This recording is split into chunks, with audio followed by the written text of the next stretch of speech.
while ago, we did a video about placing your reverb and understanding reverb placement and how a lot of us might be putting our reverb pedals in the incorrect order relative to our amplifiers in order to recreate some of those vintage sounds. And it was hugely popular for us. In addition to other videos that we've done where we talk about signal path and ordering effects, in particular with amps with effects loops, with time-based effects like delay and reverb. Now today, not only do I want to go over where to place your delay pedal relative to your amp, but talk about all the different contingencies based on the type of amplifier. If it's a dirty amplifier, if it has an effects loop, and the type of delay pedal that you have, because some of them will be better served in front of the amp versus the effects loop, and we'll talk about why.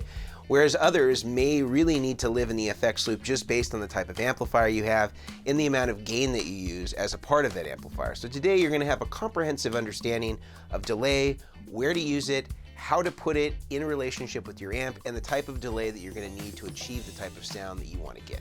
But before we go through the actual sound demonstrations of delay in different places, I want to sort of set a baseline criteria so that we're all kind of speaking the same language when we're talking about some of these key terms.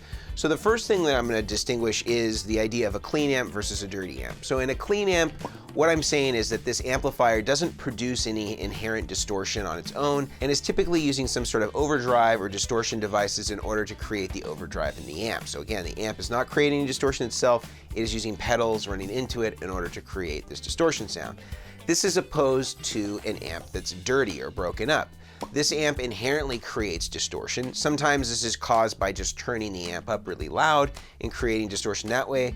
And in other cases, these are channel switching amps that maybe have a clean channel and a distortion channel, and you can switch between those to get your distortion sounds and your clean sounds.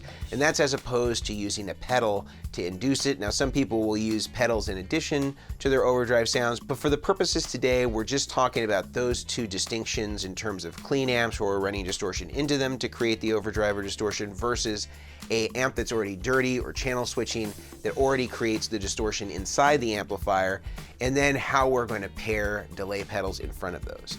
Now, another key term that we need to understand is the idea of an effects loop, because we're going to use this term a lot and demonstrate this a lot today, showing delays in effects loops versus in front of the amplifiers. Now, an effects loop is in essence an insert point in an amplifier between the preamp and a power amp. So basically the send is the preamp output and the return is the power amp input. If you're curious to know more about sort of the anatomy of an effects loop, you can check out this video that we have above that goes into greater detail about what an effects loop is and the benefits of using one beyond what we're going to cover today in this video. Now, typically the use of an effects loop is most beneficial when you have an amplifier that's creating distortion and you need to be able to put your time-based effects like reverb or delay after the distortion section. This is the same process as you'd use on a clean amp if you were using distortion and overdrive pedals, and you would put those before your delays in reverbs in terms of the sequencing of the signal path. The distortion pedals are essentially serving the same purpose as far as the signal path is concerned as what an amp would do that's creating distortion. And instead of it being distortion pedals, it's a distorted amp, and we want the delays and reverbs to come after that, most typically if we want to go for the sounds that we know and love and want to recreate with our pedal boards. So what are we going to show you today? So I'm going to show you two different delay pedals that are designed for really two different applications, and I'm going to show you how they work in front of an amp that's clean as well as an amp that's distorted. So in terms of the pedals that we're going to use today is we're going to use two. The first one is the standard for analog delay. It's the Boss DM2. This is an original analog delay that many pedals have been based on, whether that's the Way Huge Octopus or things like the MXR Carbon Copy or any number of classic analog delays that have roughly about 300 milliseconds. We're going to be using this as our analog delay that we're going to be using mostly as a demonstration in front of the amp, but we're going to show how this reacts in effects loops and in front of dirty amps. We're also going to be using the Boss DD500, which is a newer representation of a Boss delay. It's a multi-effect that would compete with something like a Strymon Timeline. And this is something that is very versatile. It can work in front of the amp, it can work in the effects loop, and we're going to be showing that and its benefits and why you might want to use one of these types of pedals like the DD500 versus something like the DM2 and where those work best in terms of the signal path. Now, in terms of the guitar today, I'm going to use a Fender Stratocaster, and the amplifier is going to be a Soldano SLO100. And for the distortion, when I'm creating distortion in front of the amp for something that's clean, I'm going to be using a vintage Marshall Governor. Now, the first thing I want to establish is going in front of a clean amp. Now, this is going to be very basic. It's going to be the guitar, the Boss DM2, and it's going to be going in front of the SLO, set to the clean channel. I'm going to leave all of the settings today exactly the same. I am not going to adjust any of the EQs. I'm not going to do anything except in some of the later demonstrations change to the dirty channel, but I'm not going to make any adjustments to what the EQs are. I've kind of set it to a baseline that I think will work for both. Equally with the delays today, I'm going to be using the exact same settings in all applications. I'm going to try to play roughly the same types of songs and roughly the same tempo so that it doesn't affect sort of the qualities of the delay. So what we're hearing is really representative as we go through the different examples. So for this first example, you're just going to hear the guitar, the DM2 into the front of the clean Soldano. You're going to get to hear how it sounds clean. I have it set for kind of a medium amount of delay, not too much mix, and you get a sense for how beautiful it sounds, this great warm analog delay in front of the clean amp. And I think we'll all agree, despite the guitar playing being mediocre, the tones are pretty glorious. It sounds just as you'd expect to have a beautiful clean sound with a little analog delay. Let's check it out.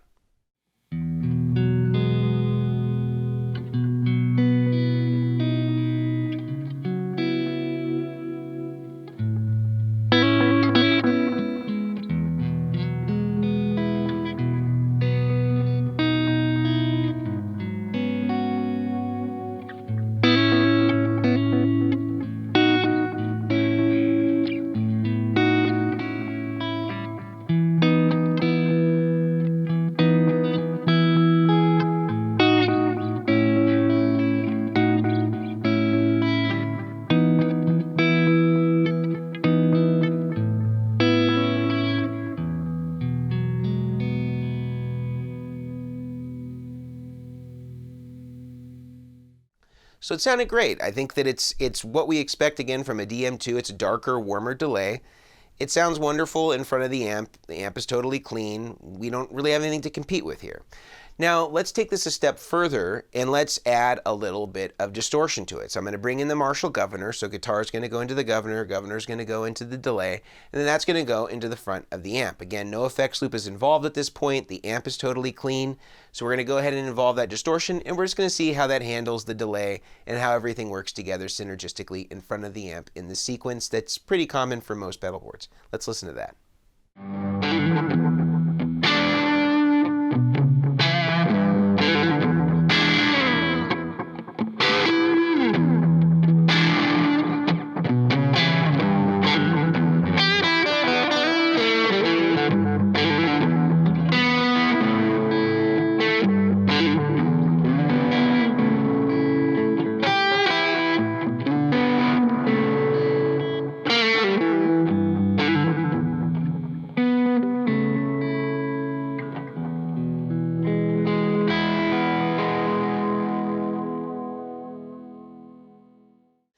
So again, sounding good there. I think that it's, again, what we would typically expect if we were putting delay pedals after overdrives in front of a clean amp. It sounds great. But now let's go and move to taking that same DM2, same settings, and let's now move it into the effects loop of the Soldano SLO. And I think what you're going to hear, which is very common with most amps with an effects loop, is that first of all, there's no standards when it comes to levels. So some of them are kicking out line level outputs, which is a really, really hot level. And then others of them maybe have an instrument level, which is more what the guitar would produce in terms of how it would hit those pedals. And then some of them have variables in between where you can attenuate between line and instrument level. Now, the challenge is that because there's no standards, most amps actually don't have any of these compensations.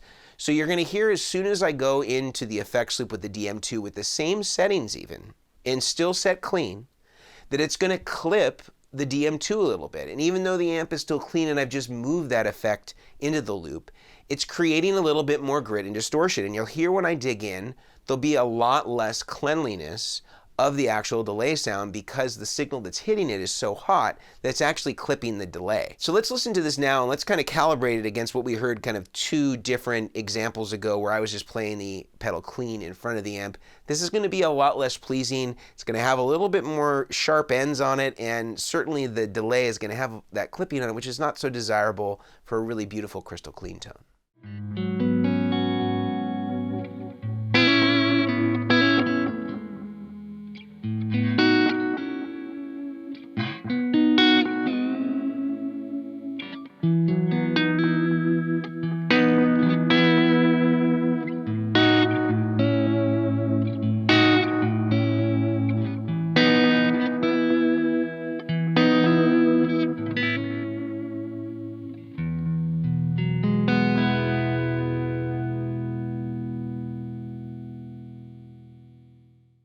So you heard what that sounded like. It didn't sound particularly good, and you can imagine if we went to the overdrive channel how much worse it might even make it, because you'd have more distortion running through and you'd have the clipping of the delay. Just wouldn't be the best sound ideally. But I think actually the least optimal sound is if you take that DM2 and now move it back to the front of the amp, going guitar, DM2 into the front of Soldano, and moving the Soldano into its overdrive setting. Again, all the settings the same, just changing the channel, all settings on the DM2 the same.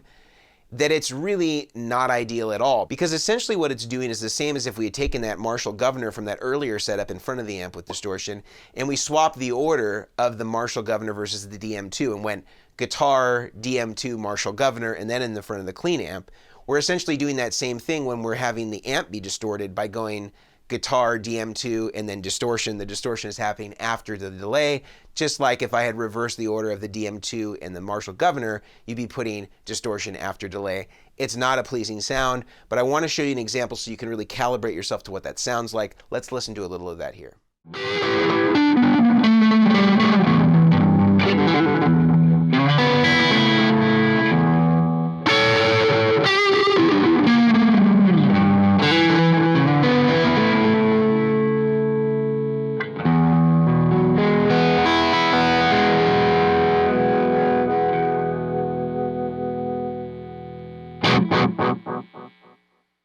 So as you can hear, the delay sounds fizzy. It has sort of just like a weird sort of like, I don't even know how to describe it. It sounds like it's in the wrong place in the mix. Some people do like this sound for the shoegaze thing, but for most of us, this is not what we would go for when we're typically associating higher gain sounds, amps that are getting a lot of crunch, and delay sounds. So now let's flip the script and let's go to another pedal that not only can work great in front of the amp if you had an amp without an effects loop, just like the DM2 we were kind of simulating in front of the Soldano, but also works great whether you're talking about line level or instrument level in the loop. And that's the Boss DD500. It's my favorite multi-effect delay that is out there. It's very reminiscent of those old Boss or Roland rack units. The vintage delay setting is absolutely brilliant. So we're going to show how this works opposed to the DM2 when we go and throw it into the loop. You're going to hear it doesn't clip. It's very clean, very luscious, and sounds amazing, and there's no drawback, no consequence to using it in the loop because it's actually designed to work in the effects loop, whereas a lot of delays, especially the vintage ones, are not designed to be used in the effects loop unless they're old rack units or things like that that were really designed for line level. So let's recalibrate ourselves. This is the Boss DD500 set to vintage delay, and we're going to keep, again, all the settings the same no matter how we're using it here. We're going to start with the clean sound. Let's hear how it sounds.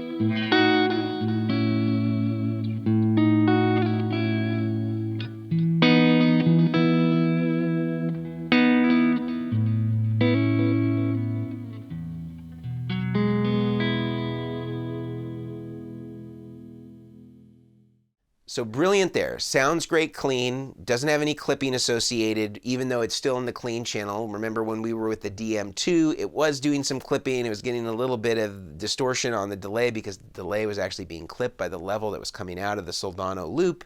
Whereas when we go to the DD500, there's none of that whatsoever. It just sounds beautiful, great repeats, really great sound.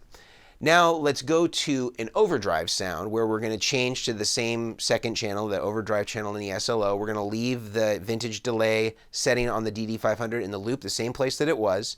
And then we're just going to hear what happens when we bring it up to that kind of higher gain level and how much more pleasing it sounds as opposed to when we had that high gain sound, same settings with the DM2 running in front of it, acting as our delay for the signal. Let's hear how it sounds. Again, this is the DD500 in the loop, set to the high gain overdrive setting of the SLO.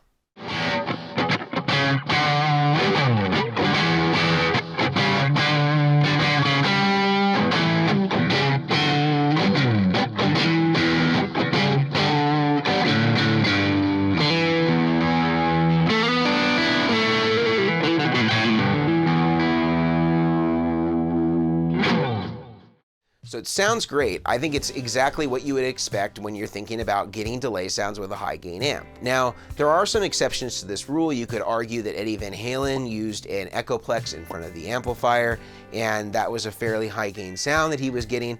And I think that that would be true. However, the one caveat that I would say with somebody like a Van Halen example is that he didn't have a lot of delay, so there wasn't a lot of opportunities to hear that distortion on the repeats, and the mix was quite low. It was used almost as a reverb or a slapback sound, and so you can get away with having more distorted amps if you're using the delay or a reverb in front of it, even though that amp is distorted in a more abbreviated fashion with the mix much lower, you can often get away with it. But if you're going with longer trails like what I was trying to go for here, you know, the 300 plus millisecond range, it's much more noticeable because you're getting multiple repeats, you're getting that distortion on the repeats, and it's just not as pleasing of an overall sound. So to recap what we've heard, we got to hear the DM2 in front of a clean amp sounded glorious. As soon as we move that same pedal into the effects loop, it doesn't work so well, and most delay pedals that are analog delays or vintage like this typically won't work well in most effects loops because most effects loops are having a signal that's too hot with that line level coming into it and will often clip these pedals. Now there are some amplifiers that have compensations for this. Companies that I can think of right off the top of my head are companies like Mesa Boogie that often make line level versus instrument level selections, and they also have buffers built in to the actual effects loop so you can make all these compensations, lower the input volume coming into the pedals and make it up when it comes back into the power amp. There's different amps that do this, but typically we don't have any of those compensations whatsoever, and so that requires that we use specific delay pedals in the loop that can actually take the line level. Today I use the Boss DD500, but there's lots of pedals that are great at this. Most Strymon effects are great at this. Eventide effects are great at this. Source Audio effects are all great at this, and their pedals work well in front of the amp or the loop and won't clip even if they're getting hit with that hot line level signal coming out of the effects end of the amplifier. You got to hear how the DD500 sounded clean, just as glorious as the DM2 in front of the amp. And then when we went to that dirty sound, we really got to hear how much better it sounded than the DM2 when it was in front of the amp. So I think all in all, the big takeaway here is if you have an amplifier that has gain, that's producing distortion, you need to be using the right type of effect for delay in the effects loop that can actually accept the levels of your amplifier. Now again, some of them might have compensations, but most of them won't. If you have a clean amp, then there really isn't any need to use an effects loop. The amp can be set clean. You want to put the reverb or delay pedal that you have, that time-based effects, as close to the input of the amplifier as possible with the distortion happening in front of it, and will give you very much of the semblance of what you heard when we had the distortion being generated from the SLO and we had the delay pedal after, putting it in front of the clean amp and going overdrive distortion before any of your delays and reverbs is enacting that same signal flow relative to where the gain is being produced. So I hope that this video was helpful for you today and helped you just maybe either affirm something that you already knew and give you some different sound examples, or bring to light some things that you hadn't really considered in terms of your pedal choice and which delay pedals you might want to choose depending on the type of amp that you have and how much gain it's producing, whether that's no gain at all and it's totally clean, or whether you're producing a lot of gain with a channel switching amp like we had here, and that necessitates you to use your delay pedal or your reverb pedal or whatever the time-based pedal might be in the effects loop and choosing the appropriate pedal that's going to work for that particular type of loop, whether that's coming out line level or instrument level or both. That way you can make the appropriate compensation. Thank you so much for watching. If you enjoyed what you saw today, definitely give us a thumbs up. That goes a long way in making sure that this video gets seen by more people. And put a comment. Tell us anything you thought maybe we could add to this for potentially a future video, or any sort of modifications that you might recommend us making. If we were to, say, remake this video from scratch at some point in the future, we'd love to hear from you and your thoughts and opinions. And if you want to support us further, you can head over to therigdr.com, where we offer lots of our tools and resources that we use to build pedal boards on this channel, whether it's cables or zip ties or tie-down mounts. And if you're interested in buying any of our pedals from Vertex Effects, head over to our website at vertexeffects.com. We have all of our pedals available there and all the dealers that carry them, so you can find one near you. And if you want to connect with us in a free way, you can do that over on our podcast, which is on all the common podcatchers, whether that's Spotify or Apple. And we also offer some consulting services over on Patreon, where if you want to get a one-on-one conversation with me or have me give you a little signal path diagram of how I think you should set up your pedal board, you can head over to our Patreon page. We have all sorts of options there, starting at $1 per month and ranging upward from there. Again, I'm Mason Marangella from Vertex Effects, aka The Rig Doctor, and thank you so much for watching this video about delays and placements and how you might want to put them with your particular setup with pedals and amplifiers. See you later.